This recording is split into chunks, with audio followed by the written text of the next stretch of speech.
Hi, it's Friday. That means it's another edition of the Zogby Report, real and unscripted. I'm John, and I'm here with my son and managing partner, Jeremy. How you doing today? Hey, Dad.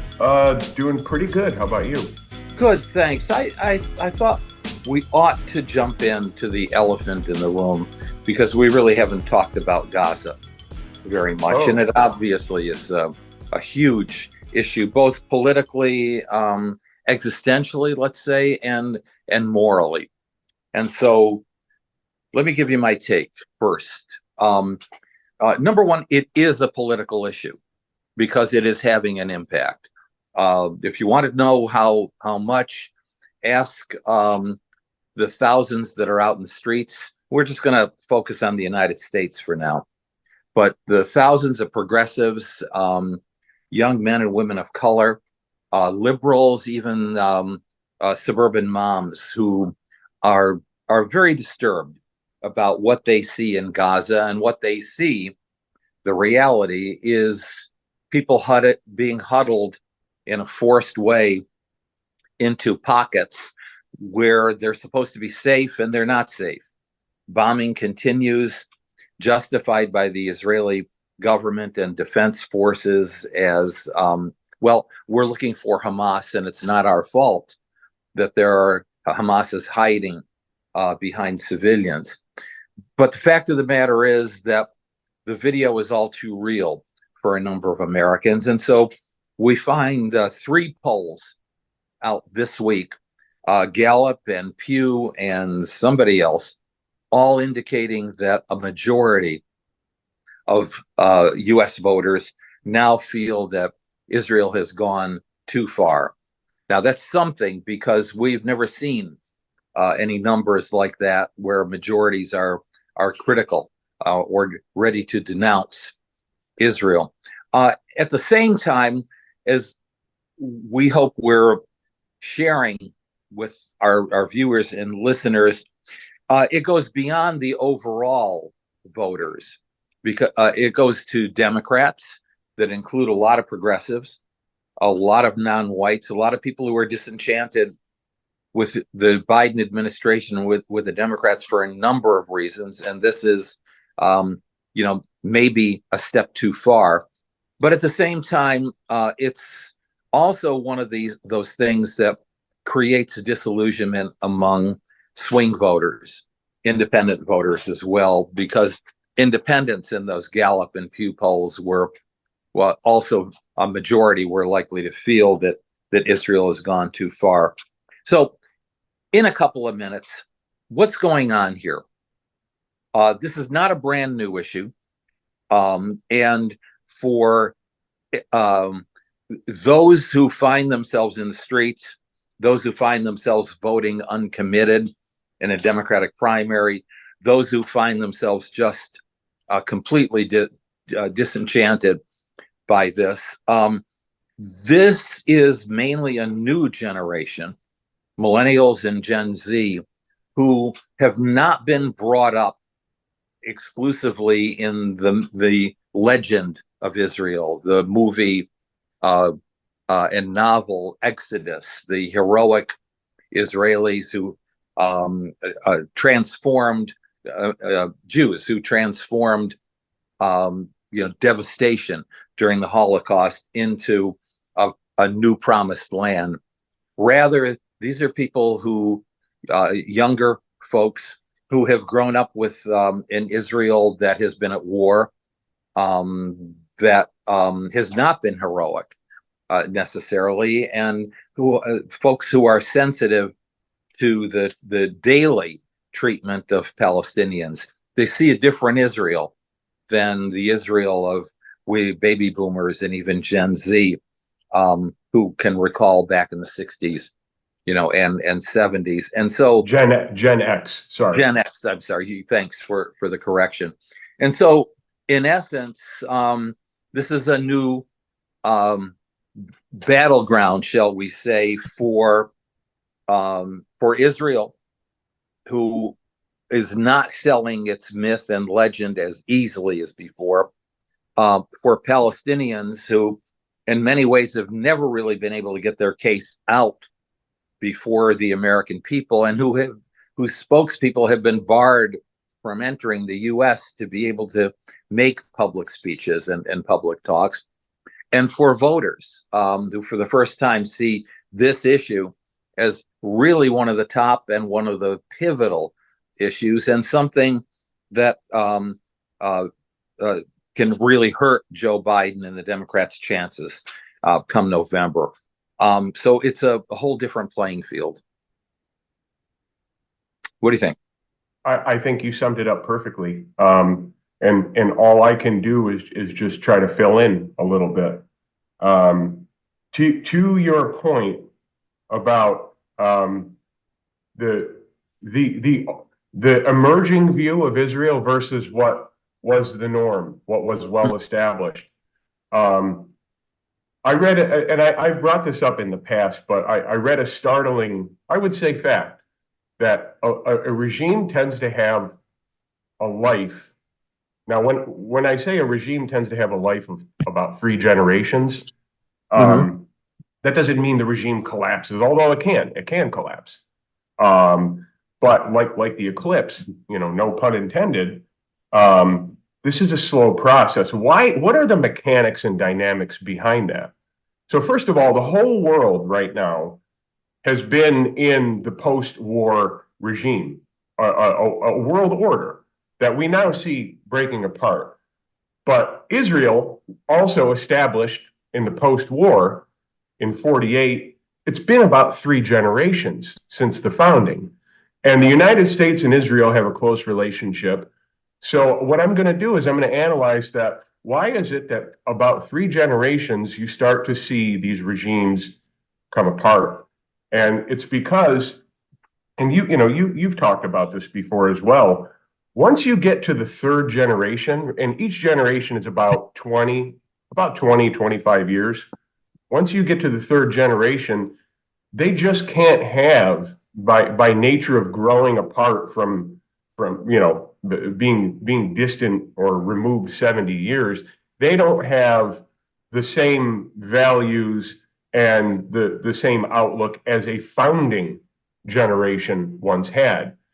Couple that with the digital world. Now, as you pointed out, boomers and Gen X, when they were taught genocide, they inevitably thought of the Holocaust.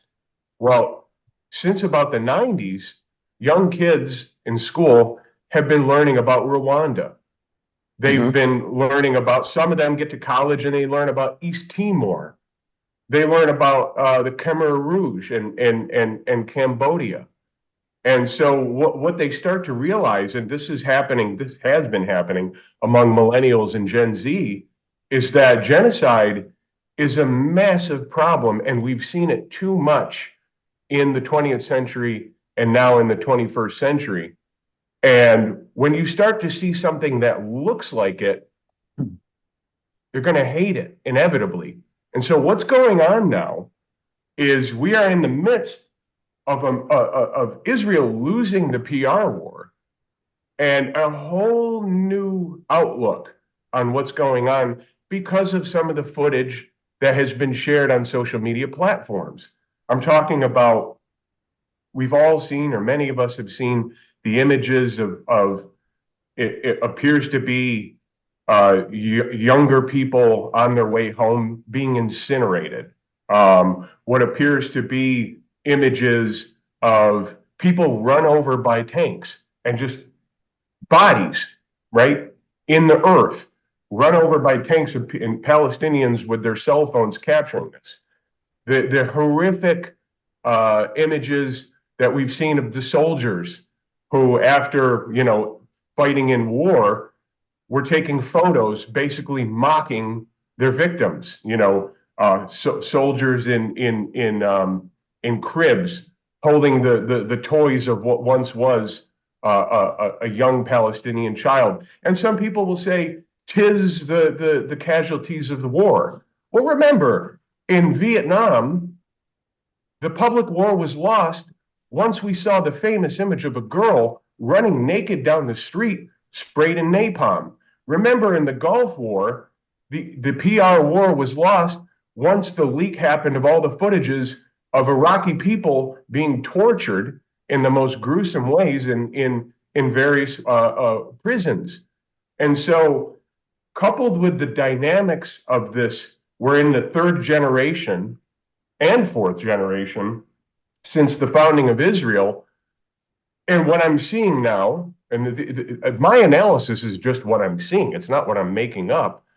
Now there is this massive criticism coming out. How can a people who experience, perhaps, if not entirely, the most gruesome of all genocides, how can they be engaging in something that's looking more and more like genocide? Why is that term being thrown out? It's being thrown out because people know that Gaza has been leveled and that Gazans have been moving south, and that as they go further south, they're getting bombed further south. And what do you call that? 30,000 people dead, no And sight in it. it also does not destroy Hamas.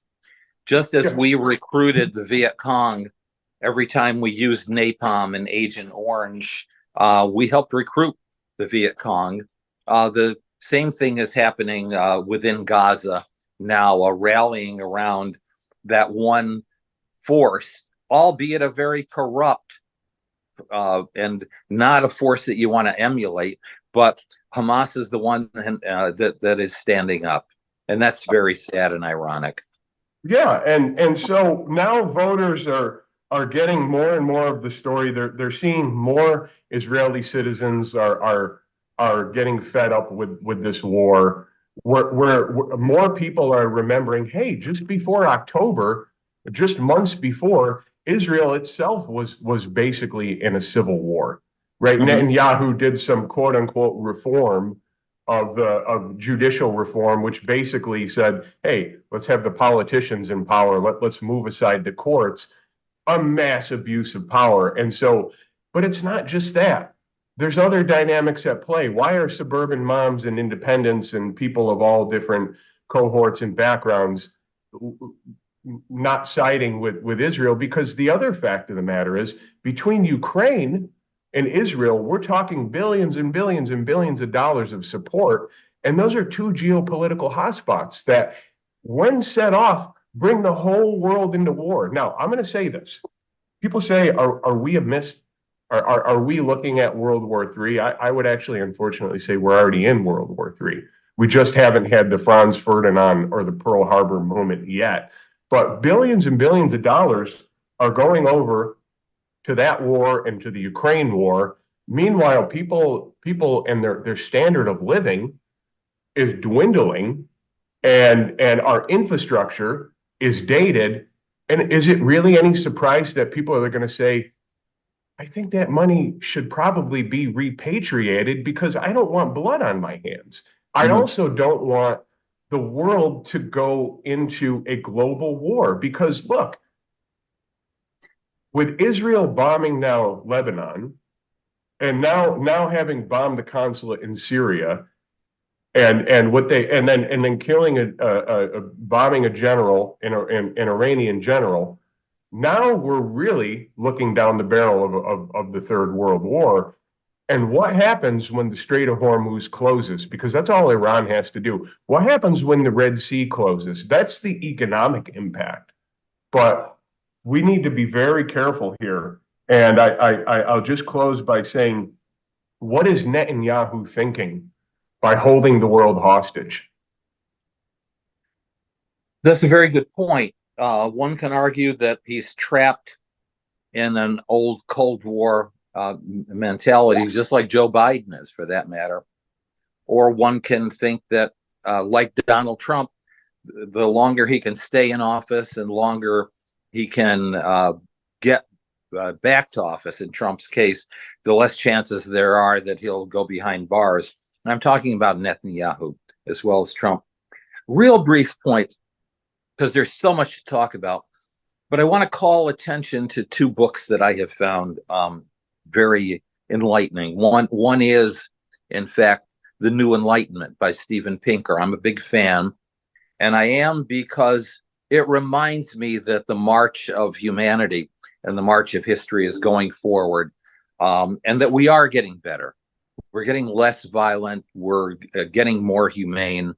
We may miss that, but the Enlightenment and its optimism prevails. By the same token, here's a book maybe that no one has heard about, Pankaj Mishra, The Age of Anger. And basically, it is a scholar of Indian origin who writes about the vestiges of colonialism and the fact that while we in the West see Montesquieu and Rousseau and Jefferson and so on as positive figures, many in the developing world see the Enlightenment actually as the birth and continuation of empire and of colonialism, of slavery and of subjugation and all things negative. Good point, counterpoint. And I believe that Israel is one of those last vestiges of Western colonialism. No one asked the Palestinians if their land could be used, if new settlers could come in. Israel was the creation of major Western powers who were sympathetic to people who suffered a horrible tragedy, but imposed on those who were already there a new population that was not wanted, not because they were Jews, but nobody asked them what they wanted. And so I'll leave it at that. We'll talk about it again because it is an issue, a boiling point here in this election. And I do believe it's going to be a major issue, like immigration and like crime and so on. So that's enough. That's it for me. Yeah, well, no, I won't respond because I think we would need about the length of another podcast. So why don't we just call it a week and then we'll touch base on that. Yeah, then I hope Iran doesn't retaliate, but I'm afraid that's in the offing already. Well, okay, now I do have to say something, and I'll make it very quick. Go back to 1940, right? Mm-hmm. Why? Well, prior to the bombing of Pearl Harbor, why did Japan bomb Pearl Harbor? Did they just do it out of the blue? No. A lot of people forget that sanctions were placed on Japan by the United States, by the UK, and by the Dutch. That remember, Japan, as it was becoming modern in the latter part of the 19th century, became imperial because they were not a resource-rich country. So correct. They had to look to Manchuria. That's not to justify what they did. What they did was awful. And then they had to go to French Indochina, which started ruffling the feathers of the Western imperial powers. And so an embargo was placed on Japan that limited it that cut its oil by 88%. Imagine having transformed to an industrial power. What happens when 88 or 86% of your oil is blockaded, right? What happens when 60% of all of your resources are blockaded? You have declared war, all right? And so, again, I don't think Iran is a hero. I'm distrustful of every government around the world, but they are being pushed into a corner. And at some point, unfortunately, they will attack. They've already been attacked. Of course, you could say, well, they're doing it too. They're funding Hezbollah and Hamas. I know that. But now we're at this very critical point. And where is the United States to be the adult in the room and to say, you're going to drag the whole world into war? Okay, a strong ending, but a good ending. And I hope we've generated some thoughts. Please let us know what you think. We'll talk next week. Have a good week. Yep, have a good one.